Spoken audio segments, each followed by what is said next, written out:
Olá, pessoal.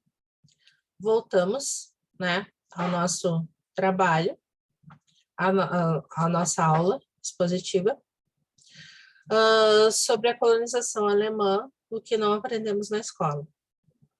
Como eu falei nos outros vídeos, esse trabalho surgiu da curiosidade em conhecer um pouco mais a fundo esse processo migratório,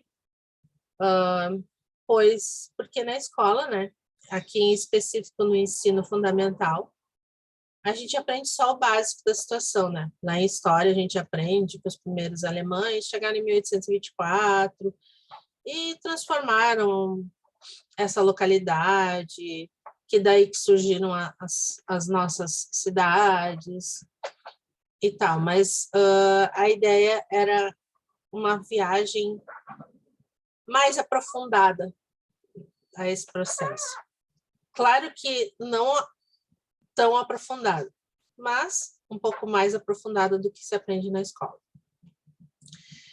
Meu nome é Daniela Silveira Gonchorowski, eu sou pedagoga formada pela Unicinos e atualmente estou finalizando a segunda graduação em História pela Uninter. Esse trabalho, ele faz parte da cadeira de estágio em ensino fundamental. Então vamos lá, pessoal, vamos seguir. A gente havia falado, né, na última aula, sobre todo esse processo. A gente falou um pouco mais sobre a feitoria do Linho Cânhamo, falou sobre o processo de chegada dos imigrantes, falou, ele contou um pouquinho da bibliografia do primeiro médico, o Johann Daniel Willebrand, e falamos da viagem, né? Terminamos a aula falando do processo, de todo o processo da viagem, né? Que foi difícil, dos navios mercantis, que era só botado uma beliche, que os imigrantes viajavam no meio das mercadorias. Vamos seguir então, tá? Eu vou botar aqui compartilhar, eu vou parar meu vídeo e eu vou botar compartilhar o nosso slide aqui para a gente ter uma ideia melhor. Eu tenho bastante fotos aqui que ajudam a gente a entender um pouco melhor. Todas as fotos que eu disponibilizei nesse PowerPoint e todo o material, ele está lá, ele foi tirado dessa referência bibliográfica que vai aparecer no final e que aparece ali embaixo da foto também a referência de onde ela foi tirada, tá? Em sua grande maioria são livros do Philippe Combrão, um pesquisador e escritor aqui mesmo de Novo Hamburgo. Ele é conhecido por pesquisar e escrever sobre a imigração alemã, sobre os alemães de Novo Hamburgo e da região. Ele é bastante conhecido aqui. Ele é vereador aqui também no município.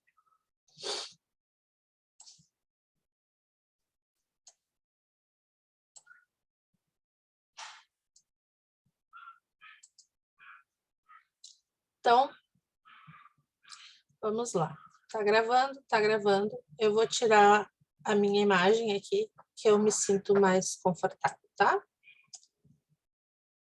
Esse foi o último slide, né, que a gente viu na outra aula, que eu falando da viagem. Falei um pouquinho para você sobre o pão, né? Que o pão que a gente conhece hoje, com farinha de trigo e de centeio, ele chegou com os alemães, porque antes aqui no Rio Grande do Sul não se plantava trigo nem centeio. O pão que tinha aqui antes era o pão que era trazido dos tropeiros e do pessoal que morava aqui. Geralmente ele era feito de aipim, de milho também, porque já tinha milho. Era feita farinha de milho, só que o milho no Rio Grande do Sul ele não tinha, ele era mais para outros estados, só que o tropeiro carregava, né? E aipim e batata, ele era diferente, ele não era batata não, desculpa, milho e aipim. Ele não era o trigo, ele não era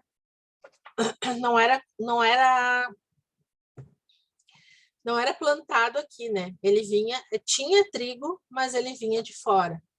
Então, não era todo mundo que tinha acesso à farinha de trigo. Seguindo. A colonização. Vamos lá. Os primeiros imigrantes, que inicialmente foram abrigados na Real Feitoria do Cânhamo, ao conseguirem suas terras, fundaram as localidades de Hamburgerberg, que hoje é a cidade de Novo Hamburgo, né? Atualmente é a cidade de Novo Hamburgo.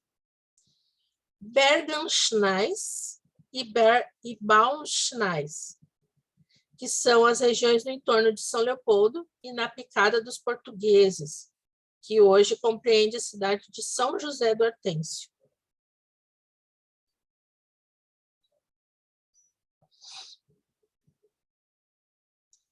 Como a gente já citou, né? Já citou ali antes, durante a Revolução Farroupilha, o processo de imigração ele foi interrompido. Os alemães, que já estavam estabelecidos na região, eles sofreram muito com a revolta.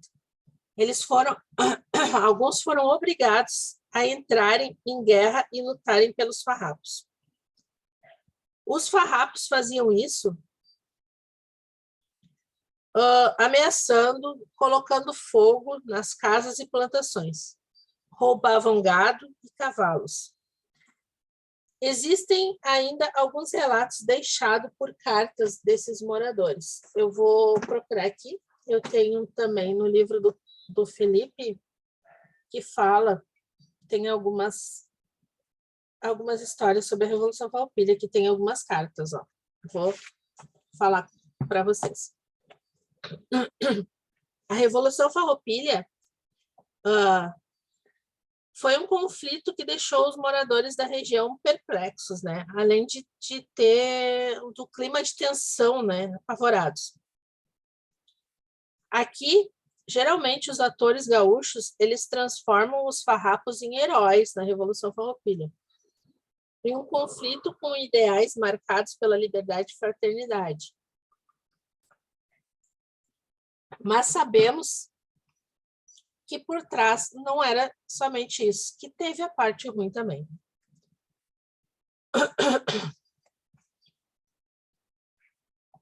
Os autores moradores das colônias alemães daquela época, eles fazem um relato da situação com os farrapos na época da Revolução, tá? Ambrósio Schupp, em 2004, fala: os colonos não estavam dispostos a pegarem armas contra o imperador, a quem deviam gratidão.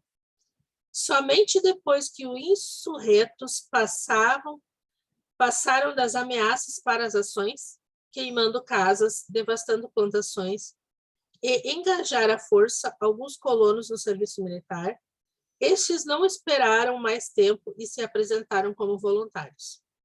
Evidentemente, se tratava de colonos daquelas picadas localizadas mais próximas ao teatro da guerra. Isso aconteceu em São Leopoldo, Lomba Grande, Hamburgo Velho. Nas picadas mais afastadas, homens e rapazes refugiaram-se no mato quando havia alguma ameaça. Ou seja, quando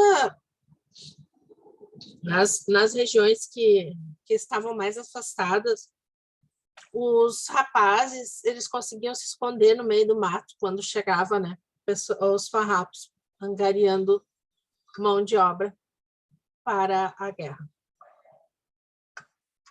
Tem um pedaço aqui, ó, que o Felipe pesquisou, né?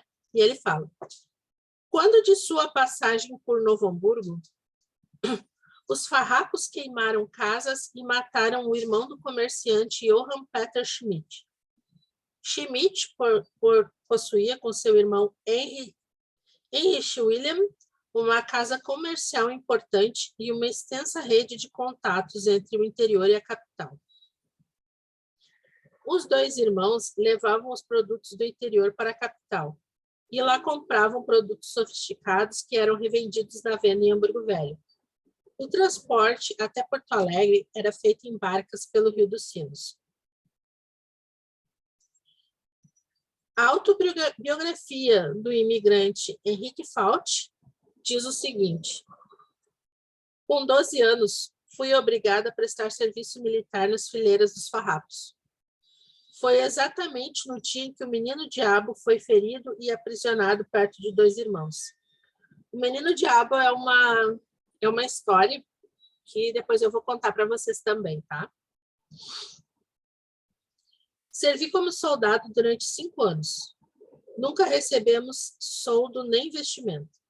Durante 2 anos, sitiamos Porto Alegre. Como tínhamos poucas munição, tivemos de recuar para cima da serra e Vacaria. No ano de 1877, travamos uma grande batalha perto de Rio Pardo e vencemos os imperiais. Comecei a pensar se deveria ficar com os farrapos ou me esconder no mato. Decidi seguir adiante com eles, porque pensei que poderia encontrar minha irmã Cristina, que estava casada com o tenente Titze. Pois, como era costume, as mulheres dos oficiais farrapos acompanhavam seus maridos. No dia seguinte, distribuíam cachaça e fumo de 2 polegadas de comprimento.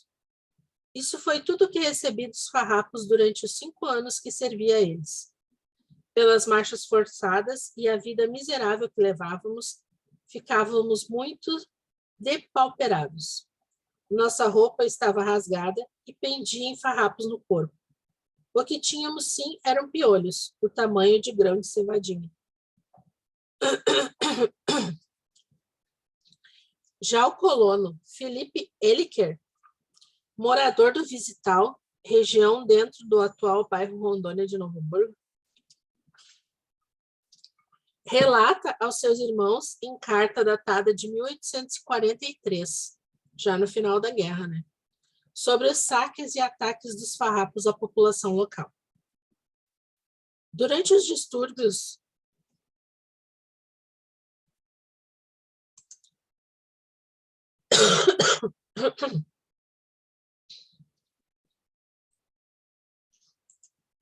Voltei, pessoal.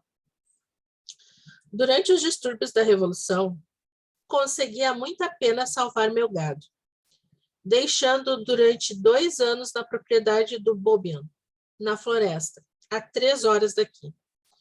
Depois pude buscá-lo de novo.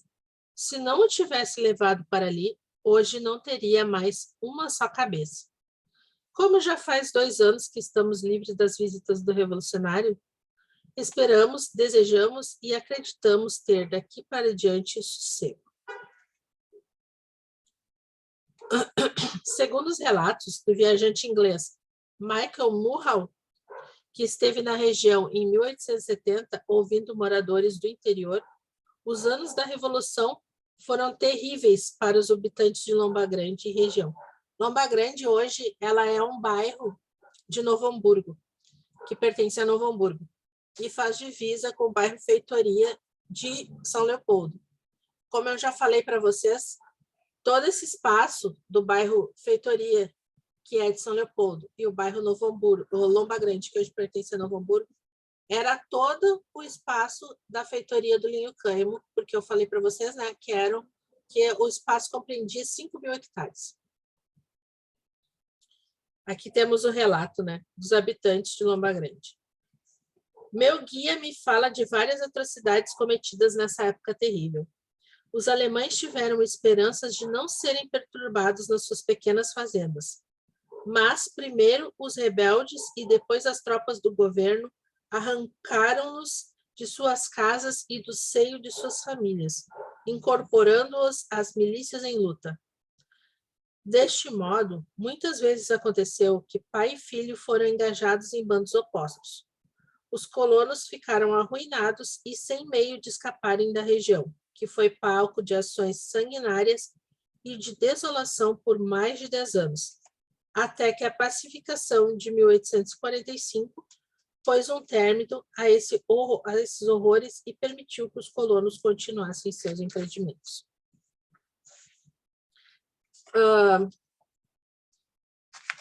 Então, era isso, né? A Revolução, ela não foi heróica, como muitos autores falam, como o povo gaúcho, às vezes.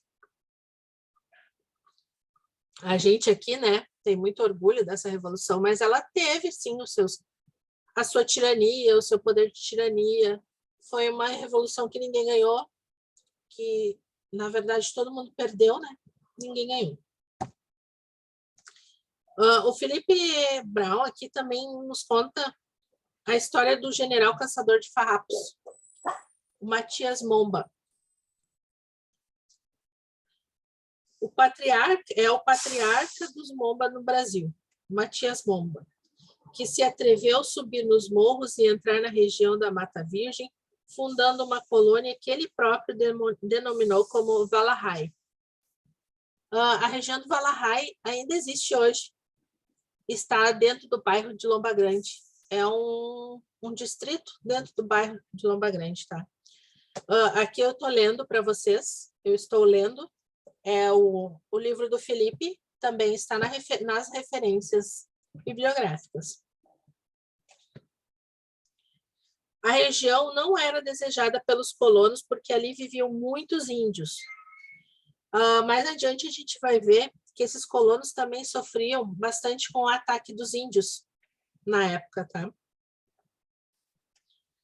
Momba, então, passou muitas dificuldades aos anos iniciais. Com o início da Revolução Farroupilha, ele foi chamado pelo médico administrador de São Leopoldo, Dr. Johann Daniel Hillebrand.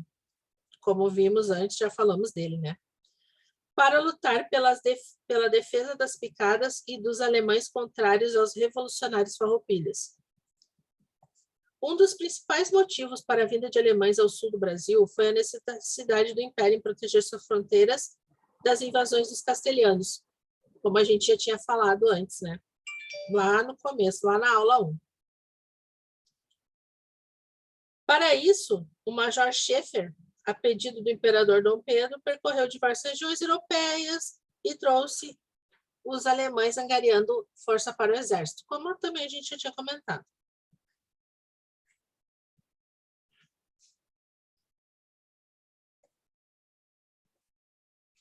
Momba nasceu no Grão-Ducado de Luxemburgo.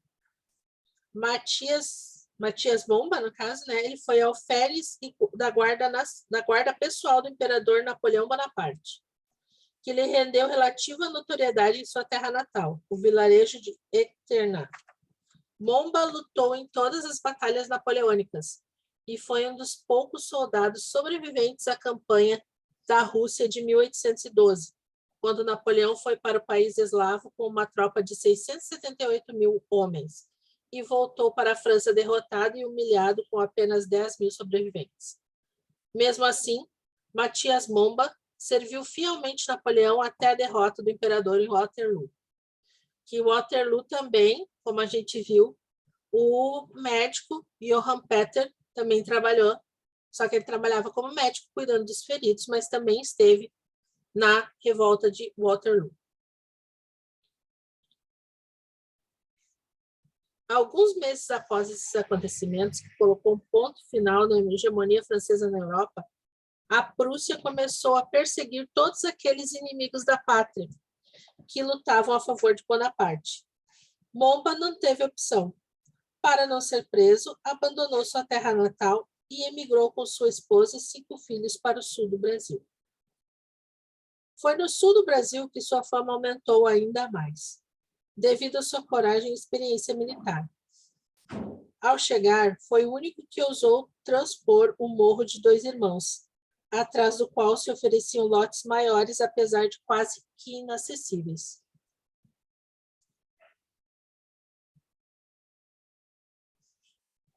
Teresa Ench nos apresenta mais uma vez em seu relato as dificuldades das inóspitas terras do Valahai.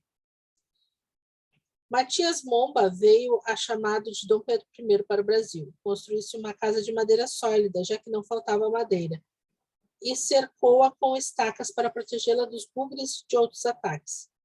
Depois deles vieram outros imigrantes e outros mais. É possível imaginar como foi difícil o começo para os primeiros moradores. Ao redor, mata virgem, animais selvagens, cobras venenosas, bugres, etc. De todos os lados haviam perigos e ameaças de morte. Fiquei sabendo que os selvagens só ousaram atacar a casa do meu bisavô. Com valentia se defendia o herói com seus filhos e dava tiros até dos buracos preparados para isso no canto da casa. 9 mortos cobriam o chão. Os demais selvagens fugiram apavorados, novamente para o mato. É que temiam tanto o grande homem com a barba comprida e olhos azuis que transferiram seu acampamento para outro lugar. Quando Matias Momba farejava os bugres próximos, soprava em sua guampa e uns 20 cachorros que ele possuía começavam a uivar ao mesmo tempo e os bugres deitavam a fugir.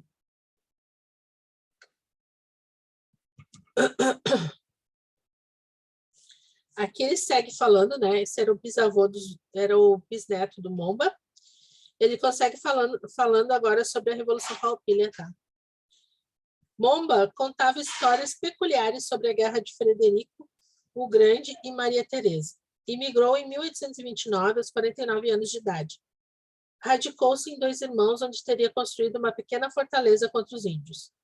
Astuto e valente, foi eficiente auxiliar do Hillebrand na retomada de São Leopoldo, agenciando colonos e comandando a ação contra os farrapos. Serviu no corpo do Major Bento Manuel, que guarnecia a extensa picada dos Dois Irmãos, também conhecida como Picada do Momba. 2 de seus filhos lutaram na Revolução, entregando o corpo da cavalaria da guarda. Outro acontecimento importante que fez a fama de Momba ultrapassar os limites do Alalahai e chegar à capital da província foi quando ele capturou o Menino Diabo, que eu falei que a gente citou anteriormente, né? Homem que espalhou o terror nas colônias alemãs durante os primeiros anos da Revolução Farroupilha. Segundo Urbim, que é um escritor, né, que o Felipe relata, o Urbim é o autor do Morro Reuter de A a Z.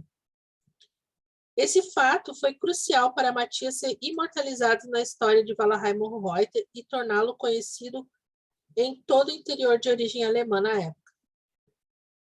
Menino Diabo era o apelido de um português, Antônio Joaquim da Silva, menino por ser de estrutura baixa, e Diabo por percorrer o interior da colônia roubando os colonos.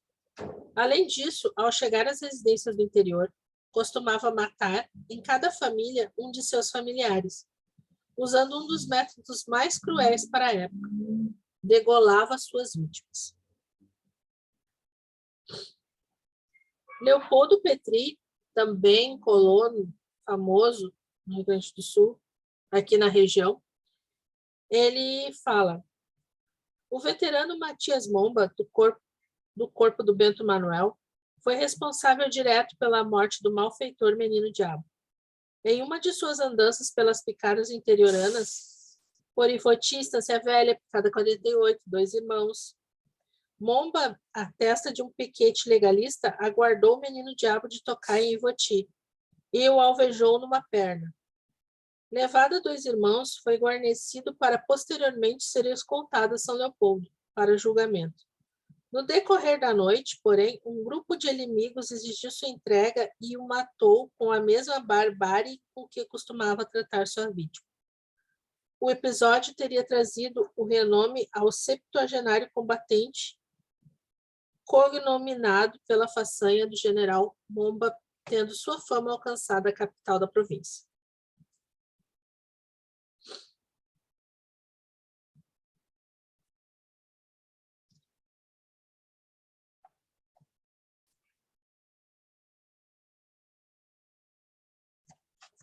Então era isso, né, gente? A história do Menino Diabo. Como eu falei para vocês, além da Revolução Farroupilha, né, o processo de migração ele foi interrompido durante a Revolução Farroupilha. Desculpa. Os farroupilhas colocavam fogo nas plantações, roubavam gado, cavalo, amedrontavam os moradores da região. Porém, a Revolução Farroupilha não foi o único evento traumático para os imigrantes. Aqueles que moravam nas picadas mais afastadas, eles sofriam com o ataque dos índios que viviam por aqui. A gente sabemos, né, através dos estudos,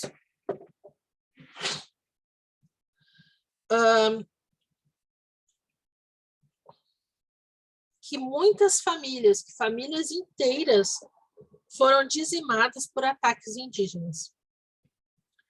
Que, obviamente, né, os índios viam a chegada do homem branco como uma ameaça ao seu espaço, já que eram os únicos moradores da região, nas encostas dos morros. Temos a história, dentre essas tantas histórias, temos uma história aqui relatada no livro do Felipe também, que é a de Helena Gunner Heck, que, juntamente com a irmã menor, foram as únicas sobreviventes de um desses ataques ao ficar escondido no galinheiro. Ao perceber que os índios foram embora, os índios entraram na casa dela, na propriedade que ela morava com os pais e os irmãos, e ela se escondeu no galinheiro. Ao perceber que os índios foram embora, ela saiu e encontrou todos mortos. Porém, viu que a irmã mais nova, bebê ainda, 2 anos, ela estava abaixo do corpo da mãe, mas estava viva. Então, o que a Helena fez? Pegou essa menina e caminhou até chegar à localidade, que hoje situa-se na cidade de São José do Hortêncio. As duas acabaram sendo adotadas. Na ocasião, alguns colonos foram até o local do massacre e realizaram o enterro dos corpos numa vala única perto da casa. Até hoje, o local encontra-se como foi deixado. Atualmente recebe o nome de Arroio Sepultura, por causa da sepultura dessa família.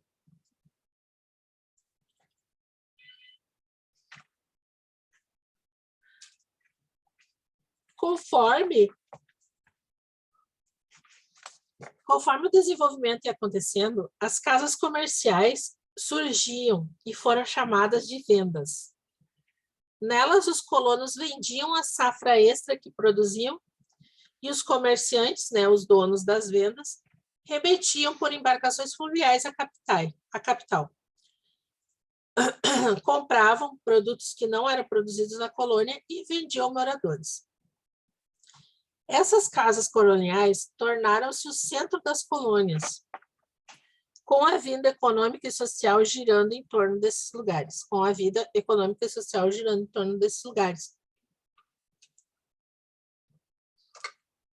Então, essas casas comerciais, conhecidas como vendas, elas acabaram se tornando uma espécie de centro, né? Que tinha igreja, a igreja estava em volta, os colonos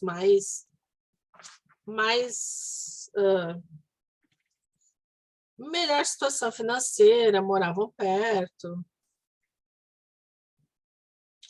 Os comerciantes também abriram contas correntes para seus fregueses, registrando os débitos, créditos, tornando-os, de certa forma, dependentes das casas comerciais, que fixavam os preços dos produtos, desde aqueles produzidos pelos agricultores até aqueles que só o vendedor dispunha, os produtos importados, que eram os industrializados. Alguns desses comerciantes, donos de venda, né, foram responsáveis por empréstimos de dinheiro ou por disporem de caixa para depósito, cobrando taxas significativas para esse serviço, ou seja, funcionavam também como uma espécie de banco, né?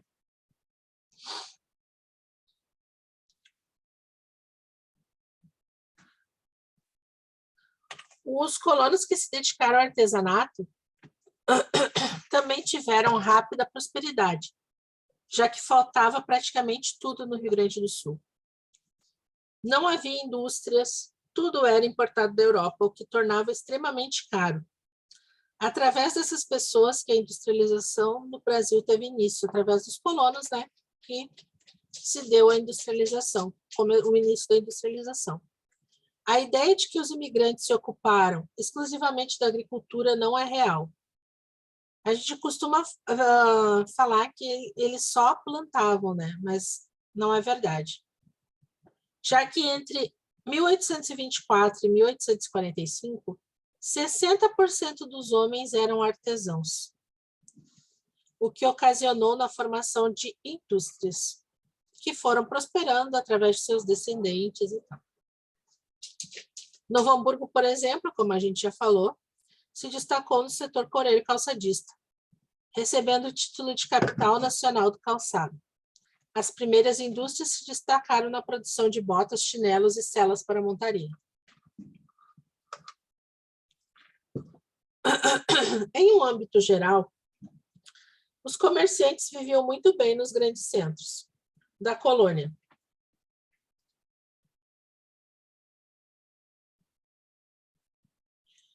Eles tinham contato direto com casas de importação.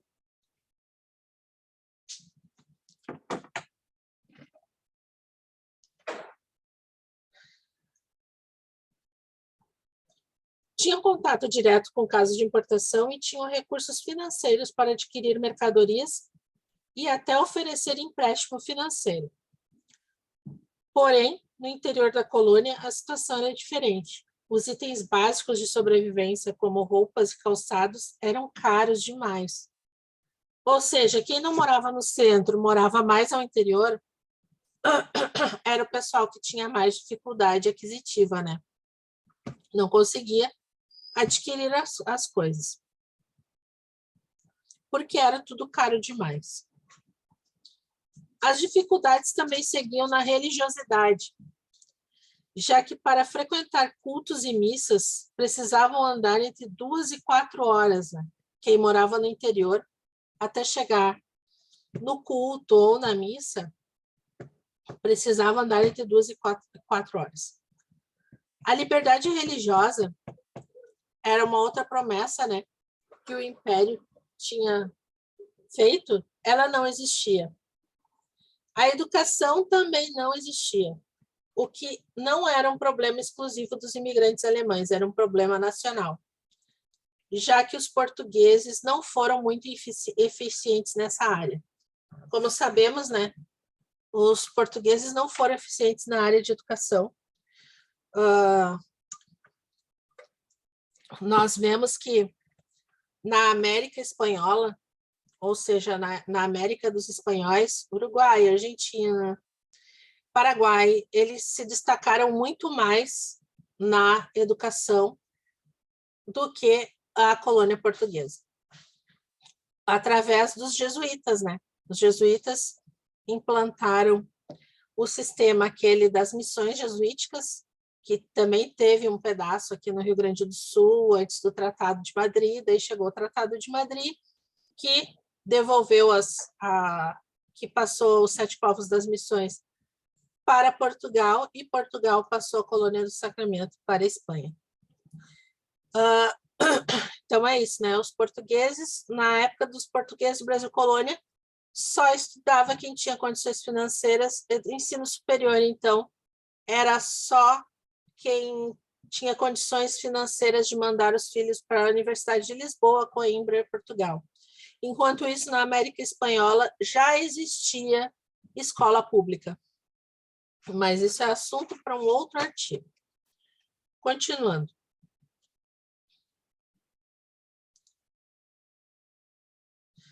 As igrejas, né, por essa falha na educação, né, por esse problema que na educação não existia, né, as igrejas elas tiveram um papel fundamental no quesito educação, criando escolas e associações voltadas para educar as crianças.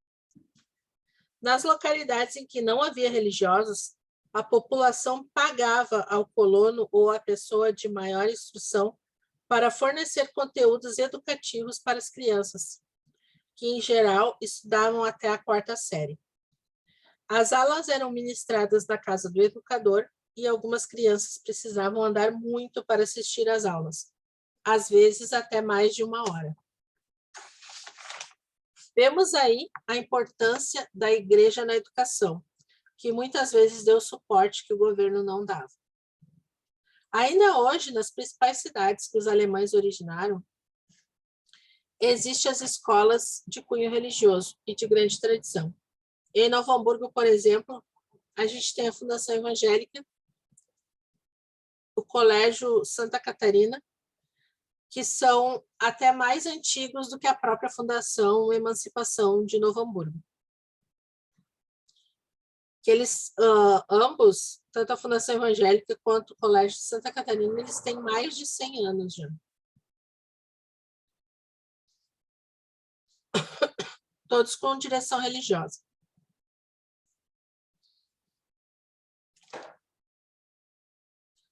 Seguimos. Aqui, a gente tem uma rara fotografia das migrações internas, que eram as mudanças de localidade, né? O pessoal que saía de Novo Hamburgo ia para Rio Pardo, ou ia para a região do Taquari, né? Aqui temos uma rara dessas fotografias, aqui no registro da mudança da família Brode, de Arroio do Meio para Cerro Largo, ó, em 1914. Vemos que a mudança, ó, ela era feita toda em carreta de bois, porque era o transporte que existia na época. Aqui nós temos a casa comercial da família Lanzer, em Hamburgo Velho. Essa casa ainda existe hoje, tá? Hoje ela é um museu aqui em Novo Hamburgo.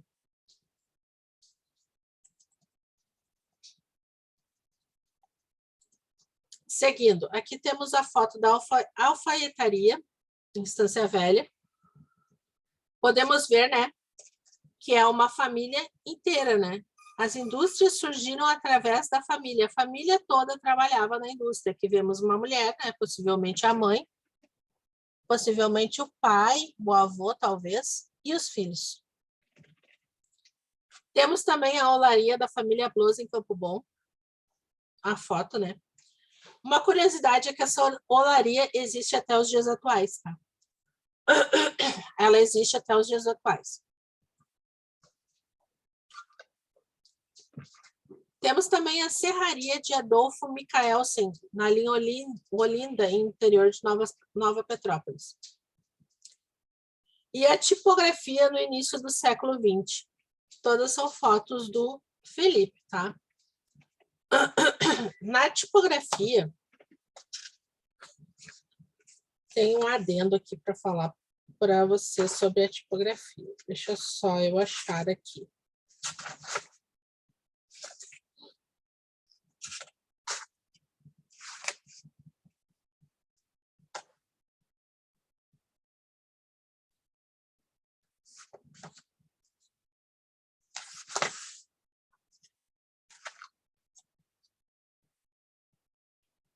Aqui, ó. No final do século XIX, início do século XX, surgem um dos primeiros parques industriais no sul do país, pelas mãos de Frederico Mendes, hamburguense radicado em Porto Alegre.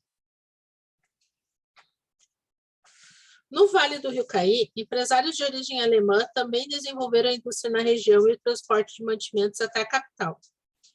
Por mais de meio século, o município de São Sebastião do Caí teve um dos mais importantes portos do estado.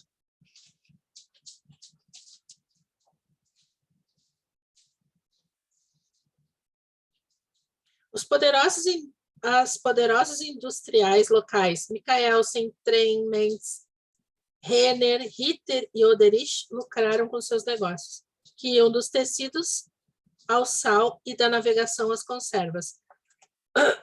As conservas, o Oderich é famoso até hoje, né? A gente encontra no mercado ervilhas em conserva, salsicha em conserva, tudo em conserva, além de molhos, ketchup, mostarda. A Oderich existe até hoje e é muito próspera.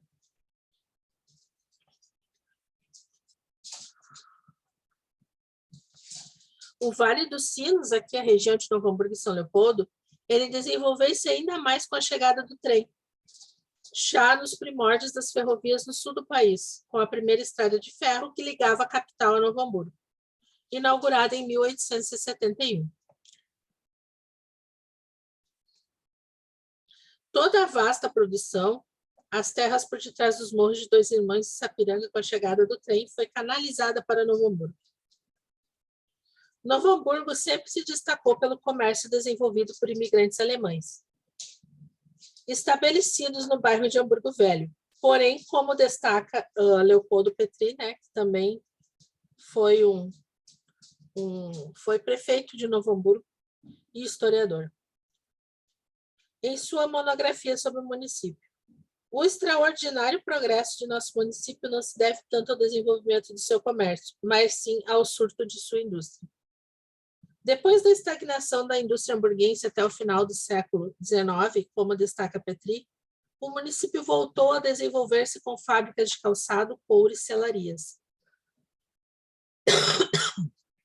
Enquanto a indústria no país era um privilégio para os grandes centros, com Novo Hamburgo era diferente.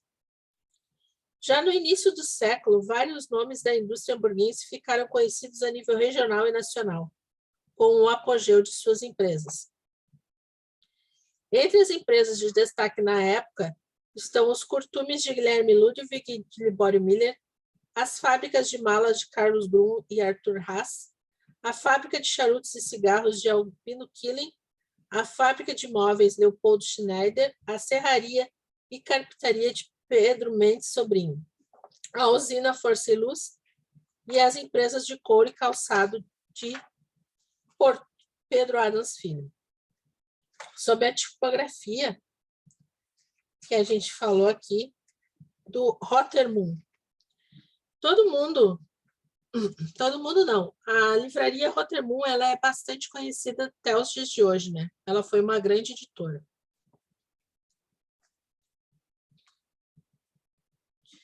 Ela foi fundada por William Rotermund, que ao chegar ao Brasil em 1874, ficou preocupado com a situação do ensino no sul do Brasil. Faltavam livros didáticos, os professores eram mal preparados, livros de ensino sequer existiam. Com a fundação da livraria, Rotermund passou a importar livros da Alemanha. Em 1878, Rotermund começou a editar e imprimir livros, fundando a gráfica Rotermund. As publicações tiveram ampla aceitação nas colônias, ao final de 1880, após a compra do maquinário do jornal Der Bot. O pastor lançou o jornal Deutsche Post, de cunho religioso, que passou a competir com Deutsche Zeitung de Karl von Kaiser e com Deutsche Woensblatt de Hugo Metzer, de cunho religioso católico. Como eu falei, né? A tipografia Rotermund, ela foi de grande importância aqui, porque começou a produzir os livros, né? Heranças culturais e Segunda Guerra. É comum que as localidades possuam apelidos. Na colônia alemã de São Leopoldo não foi diferente. Os moradores de São Leopoldo, da região de São Leopoldo, eram conhecidos como os capilés. E os hamburguenses, moradores de Hamburgo Velho, Novo Hamburgo, eram os Spritzbier. Os apelidos são referências às bebidas que cada localidade mais apreciava. Spritzbier é uma cerveja muito apreciada pelos colonos que aqui chegaram. A bebida era muito tradicional nas festividades de Natal, batizado e Kerpes, que são as festas regadas a chopp e dança dos alemães, bastante conhecidas até hoje, né? Temos as Oktoberfest, também são uma espécie de Kerb. O capilé era apreciado pelos leopoldenses, era uma bebida açucarada, preparada à base de frutas e muitas vezes com canela. Era quase que um suco. Além disso, a culinária deixada pelos alemães também é bastante conhecida na região. A mesa, ela não precisava ser variada, mas ela precisava ser farta. Feijão, arroz, carne, batata, aipim, salada, couve sempre estavam presentes. No começo, eram preparadas em fogões de pedra. A chamada comida de domingo e festas é caracterizada por uma grande variedade de pratos. Então, a comida de domingo e de festas, né, ela era mais incrementada, ela era mais variada.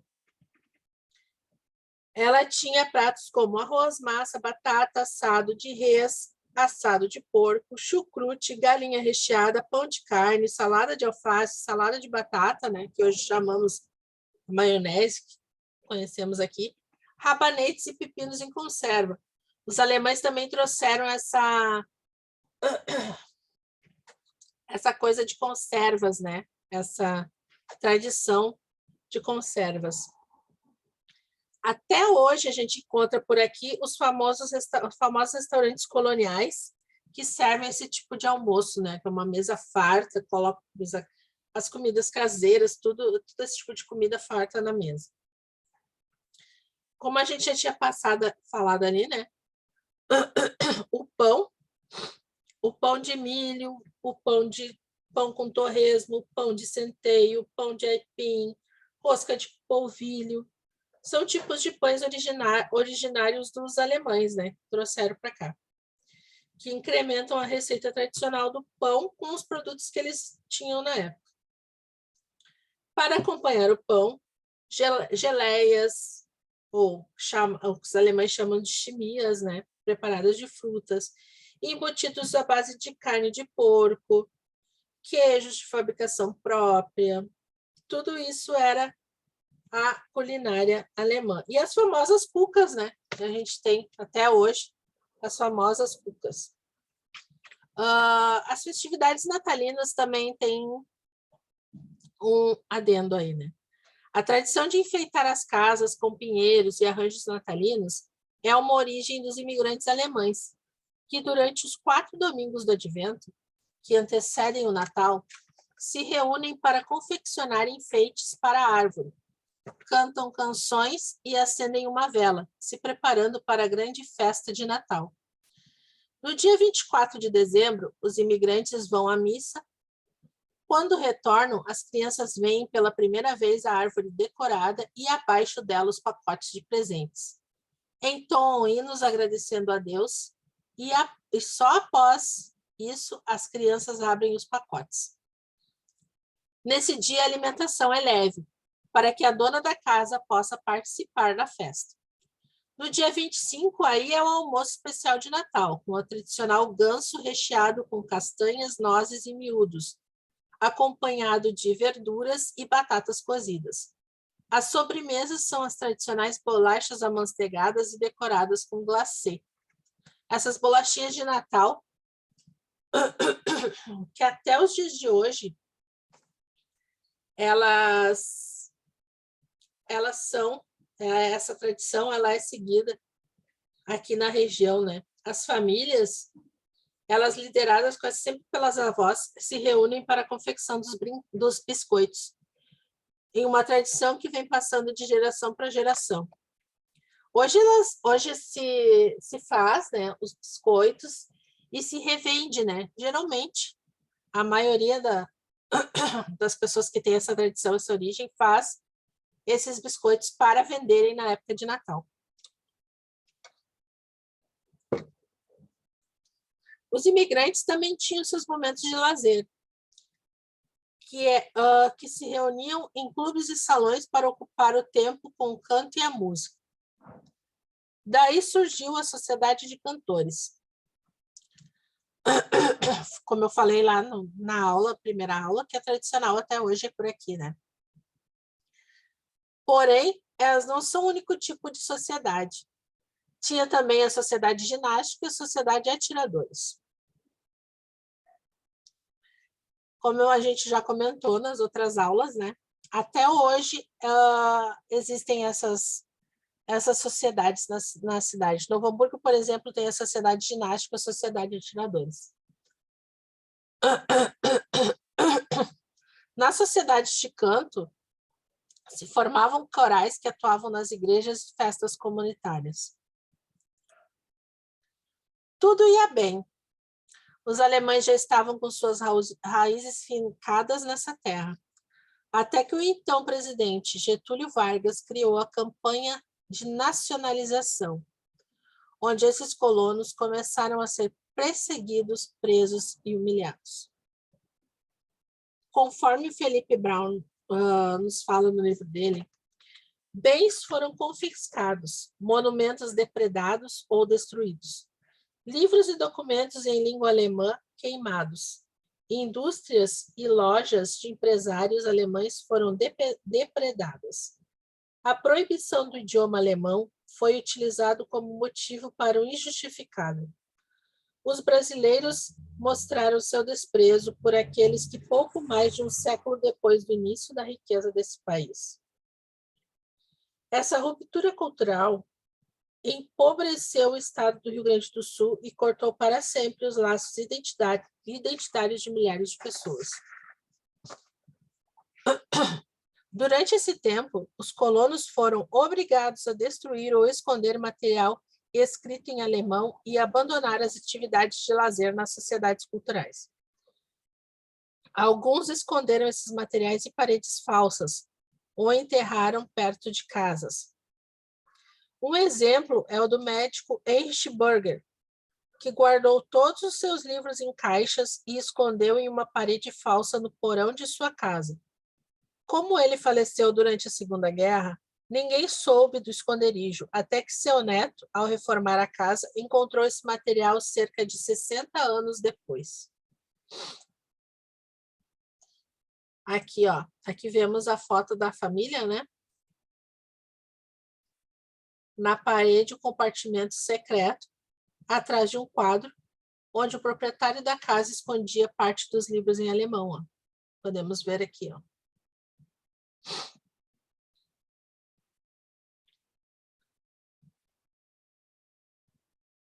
Muitos foram presos e encaminhados ao presídio de Charqueadas, que era destinado a todas as pessoas perigosas de origem alemã, como médicos, pastores e agricultores. A polícia ficava na frente das igrejas, observando se alguém falava alemão. Mesmo com o fim do governo Vargas e o fim da perseguição, levaram alguns anos até que os colonos pudessem voltar para a sua rotina. Então, percebe-se que foi um momento bem pesado, digamos assim, né, na imigração, porque eles sofreram bastante, né, sofreram perseguições, tiveram que abandonar as suas tradições, os seus hábitos, tiveram que parar de falar a sua língua, o seu dialeto.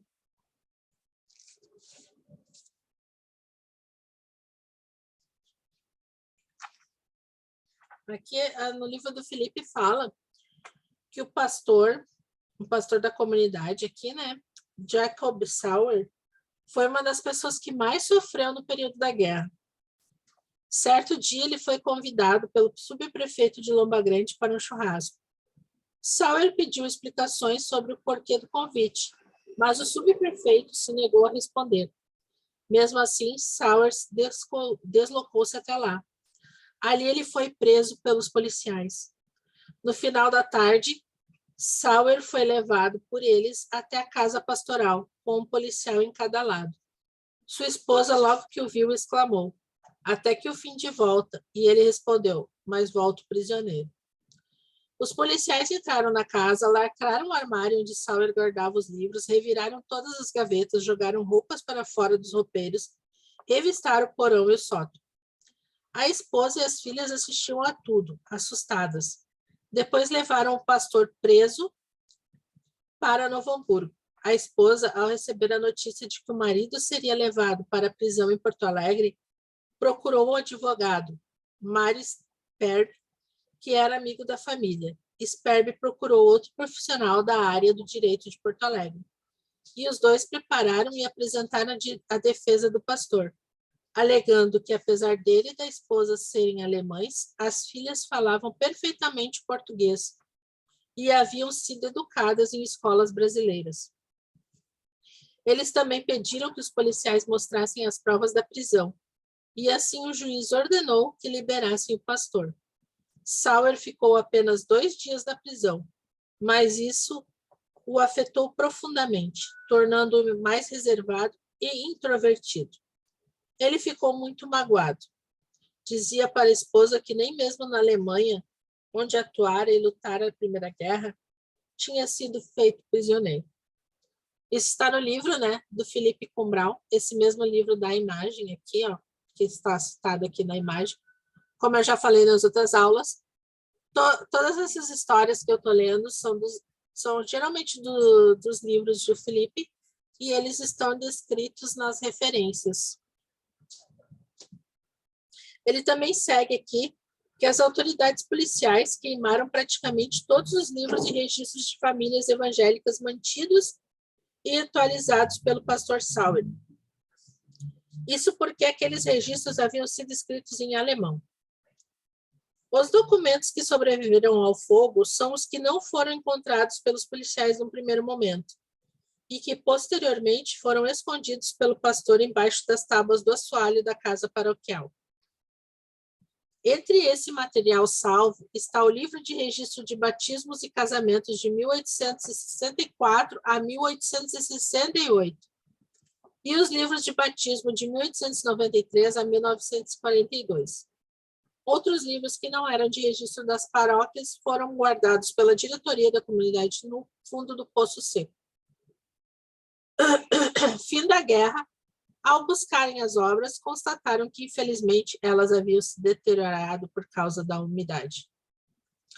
Então, vê-se que foi perdido materiais importantíssimos, né, na história, que são os livros de registro de batismos e casamentos, que, para mim, são os principais documentos históricos que a gente pode ter, né, e acabaram sendo perdidos na guerra. O Philippe continua. Em Hamburgo Velho, Carlos Grum, que chegou a ter uma biblioteca de 14 mil livros, construiu no quintal da sua casa uma caixa forte de concreto para esconder todas as obras de seu acervo em língua alemã, que é essa imagem que a gente vê aqui, ó. No interior da sua residência, ele mandou construir fundos falsos nas paredes para guardar parte de seus livros. Na atual antiga casa da família Grum, foram preservados alguns dos fundos falsos, onde as obras em língua alemã foram escondidas. Que é essa imagem aqui que a gente vê. Policiais ficavam à frente das portas da igreja, como eu já tinha falado, né, para escutar se alguém falava alemão. O simples fato de ser de origem alemã era motivo para ser preso. Os descendentes nos grandes centros urbanos, tal como Porto Alegre, São Leopoldo e Novo Hamburgo, se não quisessem ser presos, só poderiam sair de casa com um salvo-conduto, caso fossem abordados por policiais.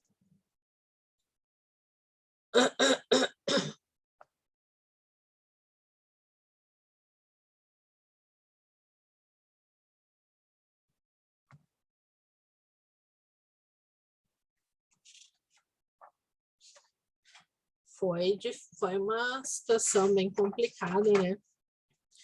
Essa situação da guerra, o pessoal era perseguido simplesmente por falar alemão e por ter a cultura, manter essa cultura germânica. Bem, estamos encerrando essa aula por aqui. A próxima aula, e a última, nós vamos falar sobre um episódio bastante marcante e que ele não pode ser ignorado. Ele merecia um artigo só para ele, mas a gente vai falar, né, sobre ele de uma forma mais sucinta possível, tá? Que é a revolta dos Muckers, da Jacobina e do João Jorge Maurer. Então, até a próxima aula que nós falaremos sobre isso.